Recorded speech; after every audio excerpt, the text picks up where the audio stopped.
नमस्कार, स्वागत है आपका खास कार्यक्रम देश देशांतर में। मैं हूं आरफा खानम शेरवानी। नोटबंदी को लेकर आज भी संसद का कामकाज प्रभावित हुआ। प्रधानमंत्री नरेंद्र मोदी ने नोटबंदी पर विपक्षी दलों को जवाब देते हुए कहा कि दरअसल पीड़ा उन्हें यह है कि हमने उन्हें तैयारी करने का समय नहीं दिया। पीएम मोदी के इस बयान पर कांग्रेस ने कहा कि अगर प्रधानमंत्री लोकतंत्र में यकीन रखते हैं तो उन्हें सम्राट की तरह बर्ताव करने के बजाय संसद में आना चाहिए और बहस में भाग लेना चाहिए। आज कार्यक्रम में हम चर्चा इस बात पर करेंगे कि सरकार ने नोटबंदी से पैदा हो रही जो मुश्किलें हैं उन्हें दूर करने के लिए जो कदम उठाए हैं, क्या वो काफ़ी हैं, कितनी राहत उनसे होगी, और साथ ही नोटबंदी के इस कदम से देश की अर्थव्यवस्था पर क्या असर पड़ेगा, नौकरियों पर क्या असर पड़ेगा। मेरे साथ कई मेहमान मौजूद हैं। वरिष्ठ पत्रकार नितिन सेठी मेरे साथ हैं, सीनियर एसोसिएट एडिटर हैं बिजनेस स्टैंडर्ड में। एसपी शर्मा हैं, चीफ ऑफ इकोनॉमिस्ट हैं, PhD chamber of commerce and industry. और साथ ही मेरे साथ दो और ख़ास मेहमान मौजूद होंगे। प्रोफेसर अरुण कुमार हैं, अर्थशास्त्री हैं, जाने माने जेएनयू से, और साथ ही बीजेपी के नेता राजेश शर्मा भी जल्दी मेरे साथ जुड़ जाएंगे। सभी मेहमानों का स्वागत है। नितिन, सबसे पहले मैं जो राजनीति है इस पूरे मुद्दे की वो समझना चाहती हूँ, क्योंकि जाहिर है इस आर्थिक कदम का असर भी जिस तरह से लोगों के ऊपर पड़ेगा और विपक्ष और सत्ता पक्ष दोनों ही इस पर राजनीति करेंगे। क्या प्रधानमंत्री का जो बयान है और जो विपक्ष का इस पर जो जिस तरह की प्रतिक्रिया है वो जायज़ है? कि उन्होंने विपक्ष का ये कहना है कि माफ़ी मांगनी चाहिए प्रधानमंत्री को। मुझे लगता है प्रधानमंत्री का बयान थोड़ा प्रधानमंत्री को शोभा नहीं देता कि आपके खिलाफ या आपके काम के खिलाफ अगर कोई बोल रहा है और आप उसे बोले कि आप इसलिए बोल रहे हैं कि आप चोर हैं, तो आप एक डेमोक्रेसी में बहुत ज़रूरी होता है कि वार्तालाप होता रहे। पॉलिटिक्स इसी बात का है कि अलग अलग विचार हैं लेकिन साथ बैठ के बात करें। कुछ चीज़ें शायद मानी जाती हैं, कुछ नहीं मानी जाती, लेकिन आपस में बात करना बहुत ज़रूरी है। बाकी सोसाइटी को भी, बाकी हम लोगों को भी समझ आता है कि क्या विचार आपस में हो रहे हैं इन लोगों के आदान प्रदान। वो इस स्थिति में नहीं हो पाता। जब आप दूसरे को सीधा बोलते कि तुम चोर हो, अगर तुम मेरे खिलाफ बोलोगे तो आप बातचीत नहीं करना चाह रहे हो, फिर दलीलें खत्म हो जाती हैं। हाँ, उसका मौका ही नहीं आएगा उसके बाद। तो वो मेरे ख्याल से किसी भी डेमोक्रेसी के लिए अच्छा नहीं है। तो चाहे वो अंदर सदन में बोलें कि सदन में बाहर बोलें, जो एक लहजा एक प्राइम मिनिस्टर का होना चाहिए कि आप किस तरीके से बात करना चाहते हैं और इस तरीके से करें कि अपने सबसे जो आपके खिलाफ बहुत ज़्यादा खड़ा है उसको भी आप खेमे के अंदर लाने का कोशिश करिए, ये नहीं कि उसको बाहर निकालने का कोशिश करें। और विपक्ष की क्या रणनीति है? प्रोफेसर अरुण कुमार, ये बताइए फिलहाल कि अर्थशास्त्र जानने के अलावा राजनीति भी जो है बहुत दूर नहीं है आपसे। मुझे ये बताएं कि विपक्ष की जो रणनीति इस पूरे मुद्दे पर नजर आ रही है, क्या विपक्ष वाकई ये नब्ज पर हाथ रखने की आम जनता की कोशिश कर रहा है? उसकी कोई रणनीति है या सिर्फ विरोध के लिए विरोध किया जा रहा है, सिर्फ इतना भर के संसद का कामकाज ना हो? देखिए, ऐसा है, ये जो कदम उठाया गया है नोटबंदी का, इससे तो काले धन की अर्थव्यवस्था पे ज़्यादा असर नहीं पड़ेगा। और हमारा मकसद ये है कि काले धन की अर्थव्यवस्था को कंट्रोल करके और उसके जो अच्छे परिणाम निकलें। इसका जो हमारी जो अर्थव्यवस्था है उस पर बहुत गलत असर पड़ रहा है। तो इसका एक मैं उदाहरण दूंगा कि अगर किसी के शरीर से 85% खून निकाल लिया जाए और फिर 5% खून डाल दिया जाए तो वो तो जो कोलैप्स कर जाएगा। तो उसी तरह जो लिक्विडिटी का जो क्राइसिस है इस समय, जिसकी वजह से कि हमारे किसानों पे, हमारे मजदूरों पे और हमारे अर्थव्यवस्था पे सब जगह असर पड़ रहा है, तो इससे जो लग रहा है जैसे कि रिसेशन की तरफ हम जा रहे हैं, जहाँ पे कि होलसेल ट्रेड 30% रह जाए, जहाँ पे कि इन्वेंट्री का जो बिल्डअप हो जाए और जो इंडस्ट्री जो धीरे धीरे रन डाउन करे और एम्प्लॉयमेंट हो। तो ये जो आम आदमी की जो एक परेशानी है, ये लगता है मुझे कि विपक्ष जो है उठा रहा है और इसको इतना तेज नहीं उठाया जितना कि तेज उठाना चाहिए था, क्योंकि जैसे जैसे समय गुजरेगा इसका असर और बढ़ता चला जाएगा। तो अभी जो कदम उठाए जा रहे हैं वो इससे डील करने में पर्याप्त नहीं है। तो एक तरफ ना तो ब्लैक इकॉनमी से डील कर पाएंगे, दूसरी तरफ जो वाइट इकॉनमी है वो कोलैप्स करेगी, तो इसके बड़े गलत परिणाम निकलेंगे। और यही मुझे लगता है कि इस समय जो विपक्षी पार्टियां हैं वो ये देख रही हैं कि ये जो आम जनता की परेशानी है उसको रिप्रेजेंट करना चाहिए। लेकिन अरुण जी, इससे तो कहीं ना कहीं बीजेपी की जो दलील है वो और ज्यादा मजबूत हो जाती है कि देखिए उनका जो वोट बैंक माना जाता है छोटा व्यापारी, अगर वो सीधे तौर पर निशाने पे आ रहा है, उसके बावजूद भी देश हित में उन्होंने ये कदम उठाया है। तो देखिए, ऐसा है, मेरा मानना है कि उन्होंने ये जो कदम उठाया है वो एक मतलब सोची समझी रणनीति नहीं है। और इसीलिए अगर आप देखें तो पहले से नोटों की तैयारी नहीं हुई, नहीं तो पहले से नोटों की तैयारी होनी चाहिए थी। फिर जो अलग अलग डिपार्टमेंट हैं उनकी तैयारी नहीं है। फिर आप देखें कितने सारे कदम उठाए गए हैं पिछले 15 दिन में, बार बार कुछ ना कुछ बदला जा रहा है। तो इससे लगता है कि बिना तैयारी के कदम उठाया गया है। और जैसे मैंने कहा कि इस कदम से आपके काले धन की अर्थव्यवस्था पे तो असर पड़ने वाला नहीं है। तो मुझे लगता है बहुत बड़ी गलती हो गई है सरकार से, क्योंकि बिना सोचे समझे ये नीति अपनाई गई है। ठीक है, आप कह रहे हैं गलती हो गई है। इंडस्ट्री से पूछ लेते हैं, जो कारोबारी लोग हैं वो क्या कह रहे हैं। एसपी शर्मा जी बताइए कि क्या आप भी ये मानते हैं कि ये सरकार की गलती है, या आपको लगता है कि काला धन से एक बार सरकार निपट ले तो फिर ठीक से चलेगी देश की अर्थव्यवस्था? देखिए, मैं इसको सरकार की गलती तो नहीं कहूँगा। ये बहुत बड़ा डिसीजन है और बहुत ही रेवोल्यूशनरी डिसीजन है। इससे आने वाले टाइम में बहुत फ़र्क पड़ेगा, इकॉनमी का रफ्तार सुधरेगी। लेकिन ये सोच समझ के नहीं किया गया, ये मैं ज़रूर मानता हूँ कि इसके लिए तैयारी की जानी चाहिए थी। जिस प्रकार से हमारे बहुत सारे ऐसी चीज़ें हैं जो रक्षा के क्षेत्र में बहुत सारे ऐसे डिसीजन होते हैं जिनको एकदम से लिया जाता है, लेकिन उसकी तैयारी होती है, वो भी सीक्रेट होते हैं। तो इसको भी किसी तरीके से प्लान किया जा सकता था। अब अर्थव्यवस्था में क्या प्रॉब्लम हो रही है? 2-3 सवाल उठाए जा रहे हैं कि सपोज अगर पहले से नोट जो है पूरी तरह से छप जाते या लोगों को जो है बता दिया जाता, तो ये बताया जा रहा है कि इसमें जो इसको पोशीदा रखने वाली बात है, जो इसकी सीक्रेसी है, दरअसल वही जो है इसकी कामयाबी का राज है। सीक्रेसी बहुत सारे डिपार्टमेंट्स में और भी है, वो भी मेंटेन की जाती है। उसके लिए भी बहुत बड़े बड़े डिसीजन होते हैं, उनको सीक्रेट रखा जाता है। लेकिन उनको जब जैसे मिसाइल सिस्टम है या डिफेंस रिलेटेड बहुत सारी चीज़ें हैं, वो भी बहुत सीक्रेट होती हैं और उनको एकदम से जैसे हम परीक्षण करते हैं तो उसी दिन पता चलता है। तो इसके लिए भी कुछ तैयारी की जा सकती थी। अब जिस तरीके से प्रॉब्लम हो रही है, लोगों के पास पैसा नहीं है, डिमांड में स्लो डाउन है, लोग जो खरीदना चाहते हैं उसको खरीद नहीं पा रहे हैं, तो शॉर्टर पीरियड में इसके बहुत गलत परिणाम हो सकते हैं। क्योंकि अगर जीडीपी के ऊपर असर पड़ेगा तो एम्प्लॉयमेंट के ऊपर भी असर पड़ेगा। एम्प्लॉयमेंट कम होगा तो देश के लिए सबसे बड़ी चुनौती इस टाइम पे एम्प्लॉयमेंट की है। तो मैं समझता हूँ कि जिस तरीके से जब ये अनाउंसमेंट हुआ है उस दिन 8 तारीख थी, जब तक लोग अपना करीबन कोई 40-50% कंजम्पशन कर चुके होते हैं उस महीने के लिए, क्योंकि सैलरीज जो है एक तारीख को मिलती हैं, उसके बाद लोगों का कंजम्पशन फर्स्ट वीक में बहुत ज़्यादा होता है। लोग रोज़मर्रा की ज़िंदगी में राशन खरीदते हैं, दूध वाले के हिसाब चुकता करते हैं, तो सब कुछ हो चुका था इस महीने में। लेकिन अब जो आने वाला महीना है वो बहुत ही प्रॉब्लमेटिक हो सकता है, क्योंकि जो बहुत सारा इकॉनमी है जो कैश से चलता है, जो बच्चों चलिए, ये तो आपकी जनरल रिमार्क्स रहे। मैं जानना चाहती हूँ इंडस्ट्री का पॉइंट ऑफ व्यू, उनका नजरिया क्या है? इंडस्ट्री के पॉइंट में जो एमएसएमई सेक्टर है, जो हमें रिपोर्ट्स मिली हैं, MSME sector cash driven sector है, जहाँ पे बहुत सारे जो वर्कर्स हैं वो डेली वेज पे काम करते हैं, बहुत ही कंट्रैक्चुअल लेबर होता है, जिनको हर रोज़ पैसा दिया जाता है। तो काफ़ी जो व्यापार है, जो 25-30% उनका जो रहता है वो कैश ड्रिवन रहता है। तो उसको बहुत प्रॉब्लम आ रही है। अगर उसका 47% कंट्रीब्यूशन जीडीपी में है, अगर उसका मैन्युफैक्चरिंग में अच्छा कंट्रीब्यूशन है, अगर वो सेक्टर स्लो डाउन में आ जाता है तो उससे बहुत इकॉनमी को बहुत नुकसान हो सकता है जी। तो मैं समझता हूँ कि जिस तरीके से सरकार हर रोज बहुत अच्छे अच्छे डिसीजंस ले रही है इस चीज़ को टैकल करने के लिए, इस सेक्टर के लिए भी कुछ सोचना चाहिए कि उनको जो कैश ड्रिवन सेक्टर है उसको कैसे प्राप्त कराया जाए। लेकिन आपको लग रहा है कि आम लोगों के जो कदम उठाए जा रहे हैं वो पर्याप्त हैं? आम लोगों के लिए कदम अच्छे उठाए जा रहे हैं, लेकिन मैं नहीं समझता कि उनसे जो समस्या है उसका कोई समाधान बहुत जल्द हो ज़्यादा पाएगा। निकलेगा। नितिन सेठी, ये बताइए, फिलहाल की बताया जा रहा था कि जो नोट खासकर बदली का कार्यक्रम है वो भी आज के बाद बंद हो गया है। कहीं ना कहीं ये कहा जा रहा है कि एक तरह की बात सरकार की तरफ से आती है और दूसरी तरफ जो है उस बात पर भरोसा करना मुश्किल हो रहा है। क्या आपको लगता है कहीं ना कहीं सरकार शब्द पे भरोसा, करेंसी पे भरोसा, ये बहुत बड़े जो है खतरे हैं जो एक लोकतंत्र में शायद हम नहीं ले सकते? आप बिल्कुल सही कह रहे हैं। इसका असर लंबे दौर में बहुत अलग पड़ेगा। छोटे दौर पे जो शर्मा जी कह रहे थे अभी, उसमें मैं थोड़ा इत्तेफाक रखता हूँ, थोड़ा नहीं रखता हूँ। इनमें अच्छे कदम कोई नहीं। कदम अच्छे वही होते हैं जो करने पे कुछ ठीक हो जाए। सिर्फ सोच अच्छी है और कदम आखिर उसका नतीजा अगर बुरा हो तो वो सोच भी गलत हो जाती है। तो अगर आप पूरी तरीका देखें कि जिस समय पे ये 8 नवंबर को हुआ, सबको पता था कि राबी की सोइंग हो रही है, बीज बोने का समय है, फर्टिलाइज़र खरीदे जाएंगे, उस टाइम पे करना मतलब आपने फार्मर्स को नुकसान किया। फिर आपने अचानक एक दिन उठ के बोला कि अच्छा अब इनको थोड़ा पैसा छूट मुहैया दे देते हैं, वो नहीं होता है।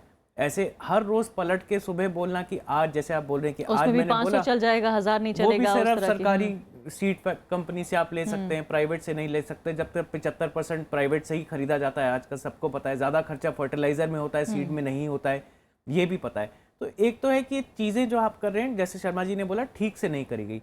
लेकिन अगर आप उससे एक कदम पीछे हटे और बोलें कि किस मकसद से आप करना चाह रहे थे, मकसद आपके 3 या 2 आपने बयान किए थे सरकार ने। एक, काला धन बंद हो जाएगा, दूसरा काउंटरफीट या नकली करेंसी जो फैल रही है वो बंद हो जाएगी। पहला मुद्दा अगर आप लें, काला धन इसके बाद बंद नहीं होगा, क्योंकि जैसे ही ये फिर से खुलेगा समय, सब लोग पैसा अपना निकालेंगे, जिस तरह कमा रहे थे वैसे ही कमाएंगे। कोई ऐसा तो है नहीं कि रियल एस्टेट कल बंद हो जाएगा या रियल एस्टेट में काला पैसा नहीं लगेगा, आपको ब्लैक के बिना आप बिल्डिंग घर नहीं खरीद पाएंगे। वो सब काम तो वैसे ही चलेंगे ना। तो जब तक वो काम चलते रहेंगे काला धन बनता रहेगा, सफेद काला होता रहेगा, काला सफेद होता रहेगा। ये बैंक सब लोगों का पैसा लेना, इनफॉर्मल इकोनॉमी का पूरा पैसा चूस के सिस्टम में डाल देना, ये सोच के कि इसके बाद हम इसको काला बोल सकेंगे, ये नहीं होगा। लेकिन इसमें पॉलिटिकली आप देखें तो एनडीए सरकार को एक मुनाफा होने की उम्मीद है। वो ये कि जो पैसा जल जाएगा या लोग डिपॉजिट नहीं करेंगे, वो काला धन जरूरी नहीं है। गांव में बैठे हुए, मैं अभी आज खबरें सुन रहा था, अरुणाचल में 100 किलोमीटर दूर है ब्रांच, तो लोग नहीं जा पा रहे अपना पैसा जमा करना।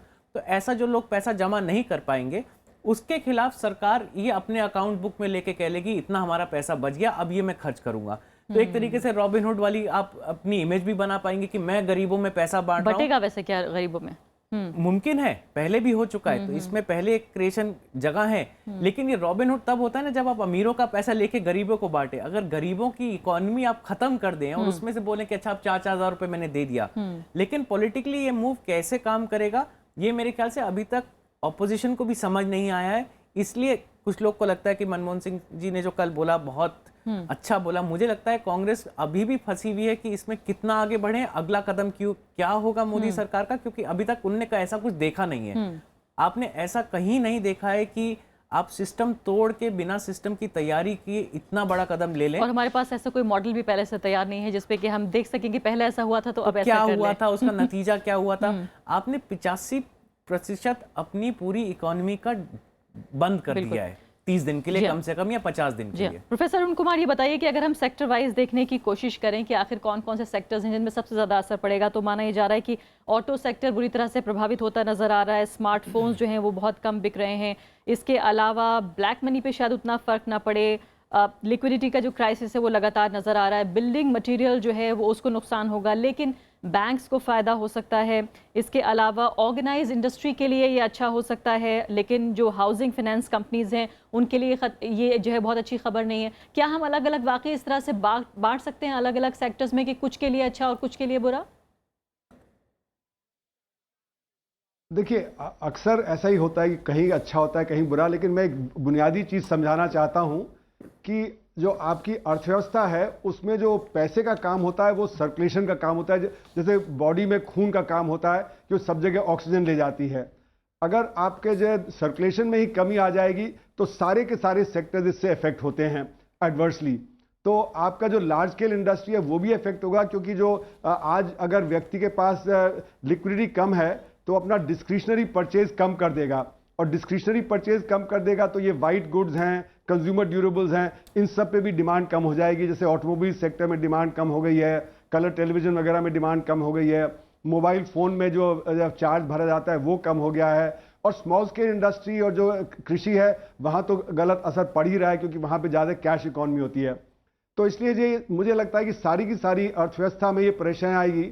लेकिन जो ई कॉमर्स करते हैं शायद वहाँ पे फ़ायदा हो, जो बड़े स्टोर हैं जहाँ पे कि वो आपके क्रेडिट कार्ड रीडर्स और ये डेबिट कार्ड रीडर्स हैं वहाँ पे उनको थोड़ा फ़ायदा हो, लेकिन किराना स्टोर्स हैं जहाँ पे कि ये सब नहीं है उनको नुकसान होगा। तो ये तो होता ही है। लेकिन मैं एक और चीज़ समझाना चाहता हूँ कि जो हमारी जो काली धन की अर्थव्यवस्था है वो आज 93 लाख करोड़ रुपए के करीब है, 62% जीडीपी का। तो जो हमारी ब्लैक वेल्थ है कम से कम उससे 3 गुना ज़्यादा होगी, करीब 300 लाख करोड़ रुपए के करीब, और जो ब्लैक कैश है वो महज 3 लाख करोड़ रुपया है उसका। तो यानी कि 1% है, अगर सारा का सारा डीमोबिलाइज होता भी है तो 1% ही डीमोबिलाइज होगा, और बाकी जो ब्लैक वेल्थ है वो वैसे ही रहेगी। और जैसे कि कहा दूसरे जो पैनलिस्ट ने कि ब्लैक इनकम जनरेशन चलता रहेगा, तो वो आगे जब ब्लैक इनकम जनरेशन चलता रहेगा तो अगले साल फिर उतना जो है उत्पादन ब्लैक कैश का हो जाएगा। और खासकर अब 2000 रुपए के नोट तो उपलब्ध हो ही जाएंगे और 500 रुपए के नोट भी उपलब्ध हो जाएंगे, तो उसको स्टॉक करना भी आसान होगा। ऐसा नहीं कि वो कहीं कोई मुश्किलात क्रिएट करेगा।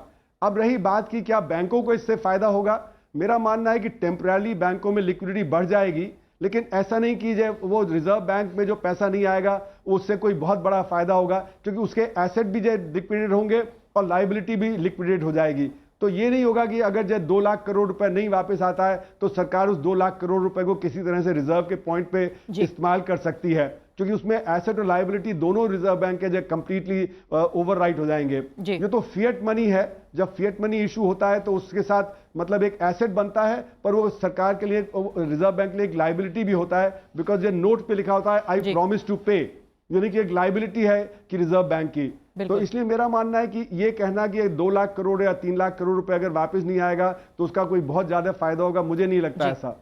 राजेश शर्मा हमारे साथ जुड़ गए हैं, नेता हैं बीजेपी के। राजेश शर्मा जी, कई मुश्किल सवाल जो हैं वो बीजेपी को जवाब देने हैं, जिनके तीनों मेहमान यहाँ बैठे हैं। कोई भी इस फैसले से बहुत ज़्यादा खुश नज़र नहीं आ रहे हैं। आम आदमी जो है वो भी ज़्यादा परेशान नज़र आ रहा है। खासकर जो दो महत्वपूर्ण बातें हैं उनमें ये है कि अभी तक जो नोट, जो पैसा लोगों के पास था, अचानक उस पर से विश्वास उठ गया, उस करेंसी पर से विश्वास उठ गया कि अब उसके कोई मायने नहीं है। अब सरकार जो है एक फैसला ले रही है, फिर उसको बदल देती है, फिर दूसरा फैसला होता है।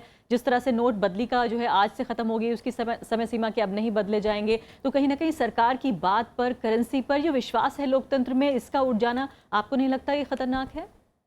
देखिए, कोई बार बार फैसला, एक फैसला आया था जो कि 8 नवंबर को आया कि ये मनी यूज़ नहीं होगा। अब उसके लिए उसको किस तरीके से हम करेंगे, किस तरीके से हम उसके लिए प्रायोरिटाइज करेंगे, इस चीज़ के लिए कुछ कुछ रूल्स में चेंजेस आ रहे हैं।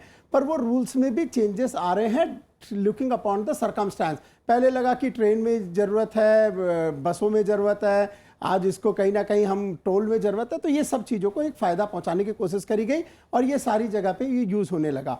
ये जो 4,000 रुपये जो बदलने की बात था, ये बदलने का सिलसिला चला जिन लोगों के पास अकाउंट नहीं है। आज जनधन योजना में लोगों के पास अकाउंट पहले से खुलवाए गए, तो सरकार ने ये काम बहुत ही तैयारी के साथ किया है और इसका डेफिनेटली फ़ायदा लोगों तक पहुंचेगा।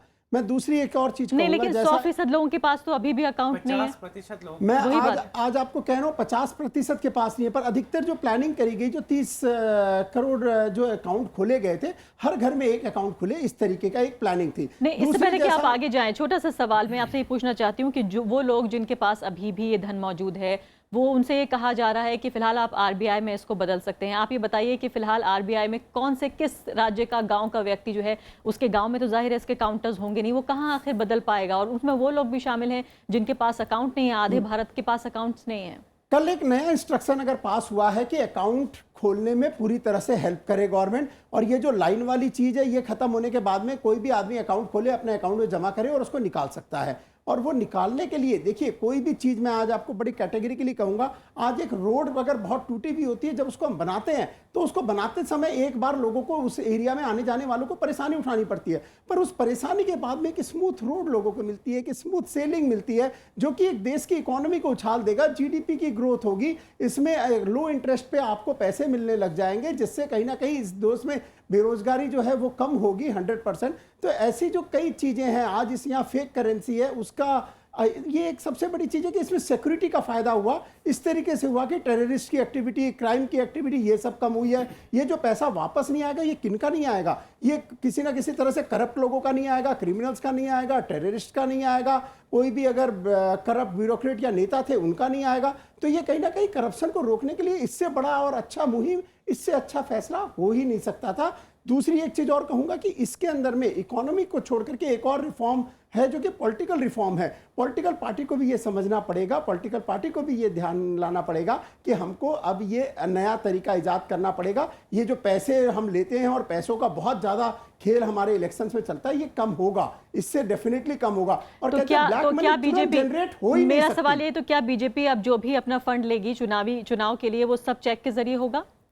देखिए, ये तो सारी चीजें डेफिनेटली है कि भाई करप्शन के लिए अभी हम लाइन से स्टेप्स उठा रहे हैं, and every step is welcomed step. जो मैं कह रहा हूं कि एसआईटी का गठन, कभी कोई प्रधानमंत्री 26 तारीख को बनता, 27 को। बहुत पॉइंटेड सवाल था कि अभी उत्तर प्रदेश में, पंजाब में चुनाव होने वाले हैं और भी राज्यों में होंगे, क्या सिर्फ चेक के जरिए पेमेंट होगा बीजेपी के लिए? ये अगर कोई भी चीज है, किसी भी पॉलिटिकल पार्टी को, हर पॉलिटिकल पार्टी को इससे फर्क पड़ा होगा, और मैं आपको बताऊं उसमें बीजेपी को भी फर्क पड़ा होगा। पर उसके बाद भी ऐसा कदम उठाना ये एक बहुत ही बड़ी चीज थी, और ऐसा कदम उठाने का साहस कोई पॉलिटिकल पार्टी नहीं कर सकती थी, जो कि नरेंद्र मोदी ने ये कदम उठाया, और ये एक अच्छा फैसला। राजेश जी, आपने जवाब नहीं दिया मेरे सवाल का। मैं इसमें अंदाजा ये लगा सकती हूँ कि शायद आप ये कह रहे हैं नहीं, मैं कभी नहीं कह सकता। तो फिर आपने हाँ कहा।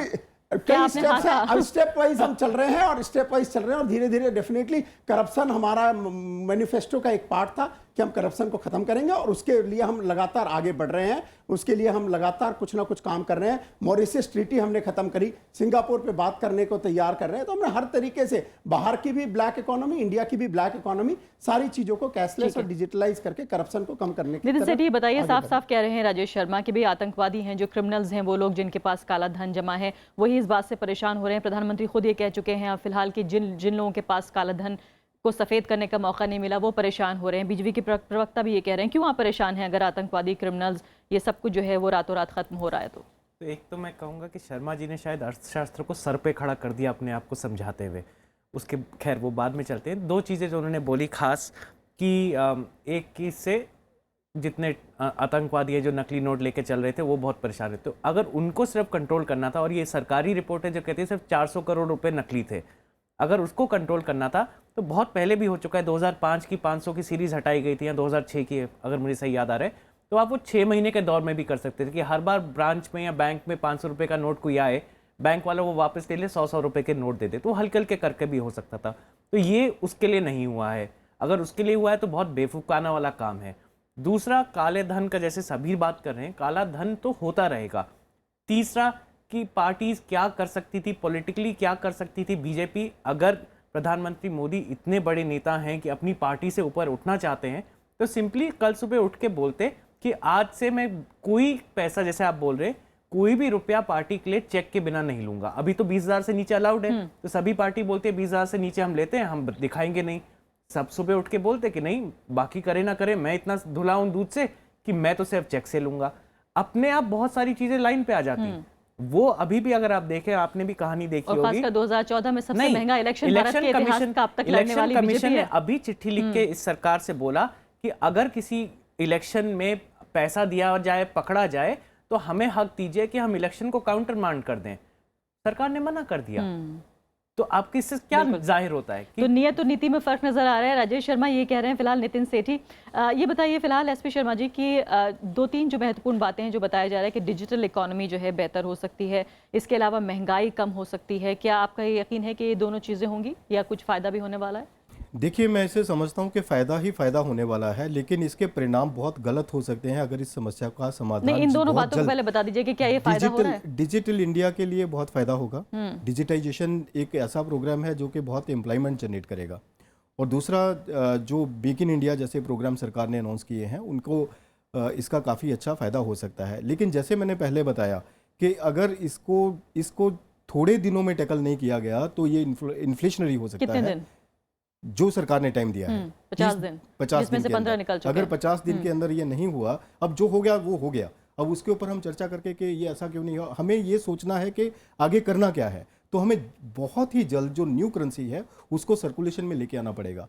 नहीं तो जो हम इन्फ्लेशन की बात कर रहे हैं कि इन्फ्लेशन कम होगा तो इन्फ्लेशन बढ़ सकता है, क्योंकि अब प्रोडक्शन कट होने शुरू हो जाएंगे। एमएसएमई सेक्टर जो प्रॉब्लम में है वो प्रोडक्शन नहीं करेगा तो लोगों को उसका 47% कंट्रीब्यूशन है मैन्युफैक्चरिंग में। तो नहीं तो फिर जब प्रोडक्शन कट होगा तो महंगाई बढ़ेगी। जी, चलिए, समय मेरे इस पास नहीं चीज़ को है। मैं आखिरी सवाल राजेश शर्मा जी से पूछना चाहती हूँ, वो देर से आए थे, उनको जवाब देने का मौका नहीं मिला। राजेश शर्मा जी ये बताइए, फिलहाल दर्जनों लोगों की मौत हो चुकी है और फिलहाल आने वाले दिन कोई भरोसा हमें या कोई राहत जैसा नजर नहीं आ रहा है। यहाँ तीनों पैनलिस्ट ने कहा कि हालात यहाँ से और बदतर हो सकते हैं। अब आप मुझे बताइए, कम से कम मेरे दर्शकों की जानकारी के लिए, उनके दिल को थोड़ा भरोसा हो जाए कि सरकार अब आगे आने वाले हफ्तों में ऐसा क्या करने जा रही है कि आम आदमी की परेशानियां कुछ कम हो। खासकर मैं ग्रामीण जनता की बात कर रही हूँ, ये कार्यक्रम गाँव में भी देखा जाता है। पहली चीज मैं आपको कह रहा हूं कि ये जो लाइनें थी, आज कल का ये मूव की नोट एक्सचेंज करने की चेंज आते ही आज हर टीवी ने दिखाया कि बैंकों के सामने लाइनें कम हुई है। तो लोग अपने अकाउंट खुलवाना भी, उनको इंस्ट्रक्शन दिया गया, अकाउंट खुलवाएंगे और आज लाइनों की प्रॉब्लम खत्म हुई। पहली चीज। दूसरी चीज मैं आपको बताता हूं कि इससे एक इकोनॉमी के अंदर में तो उछाल आना ही आना है। इससे हमको लो इंटरेस्ट पे पैसे मिलेंगे। जब हम लो इंटरेस्ट पे हमें पैसे मिलते हैं तो हम ज़्यादा लोग ज़्यादा बिजनेस कर सकते हैं। छोटे छोटे लोग, रेडी पटरी वालों को भी मुद्रा बैंक के थ्रू पैसे ज़्यादा मिलेंगे और जब वो मिलेंगे तो उसको कम ब्याज पे मिलने पे वो लोग ज़्यादा बिजनेस कर सकते हैं। तो बेरोजगारी डेफिनेटली यहाँ पे कम होगी, जो कि एक सबसे बड़ा चैलेंज है। तीसरी चीज़ है, जैसा भाई साहब कह रहे थे कि लाइबिलिटी में अगर पैसे अगर वापस नहीं आते हैं तो वो पैसे जनरेट होंगे और वो गवर्नमेंट के पास आएंगे, और आएंगे तो वो देश के अंदर में कहीं ना कहीं जन कल्याणी योजनाओं के ऊपर ही खर्च होगा। उससे देश में भला होगा, इसमें देश में आगे बढ़ेगा। जो टैक्सेशन भी बढ़ेगा, ये जो आज के दिन सिर्फ 5 करोड़ लोग टैक्स दे रहे हैं, वो 5 करोड़ जब 15 करोड़ 20 करोड़ पहुंचेंगे, और इस एक मुहिम से आप अगले साल ये देख लीजिएगा कितने ज्यादा लोग टैक्स दे के नेट में आ जाएंगे। मैं एक चार्टर्ड अकाउंटेंट भी हूं, जिस तरीके की इंक्वायरी लोगों की आ रही है, जिस तरह की अवेयरनेस लोगों के अंदर में बढ़ रही है, इस स्टेप से लोगों को ये टैक्स भरने का, टैक्स पे करने का ऐसी एक मुहिम चालू हो जाएगी और टैक्स का ब्रैकेट बहुत बड़ा हो जाएगा, जिससे राजेश जी बहुत बहुत फायदा शुक्रिया, मिलेगा। सभी मेहमानों का शुक्रिया। तो साफ तौर पर बीजेपी और सरकार जो है काफी आशावान नजर आ रहे हैं इस कदम को लेकर, उनका कॉन्फिडेंस जरा भी हिला नहीं है। उम्मीद हम ये कर सकते हैं कि फिलहाल इस आशा का थोड़ा सा हिस्सा आम जनता तक भी पहुंचे ताकि उसे थोड़ी राहत हो। फिलहाल अभी के लिए इतना ही, नमस्कार।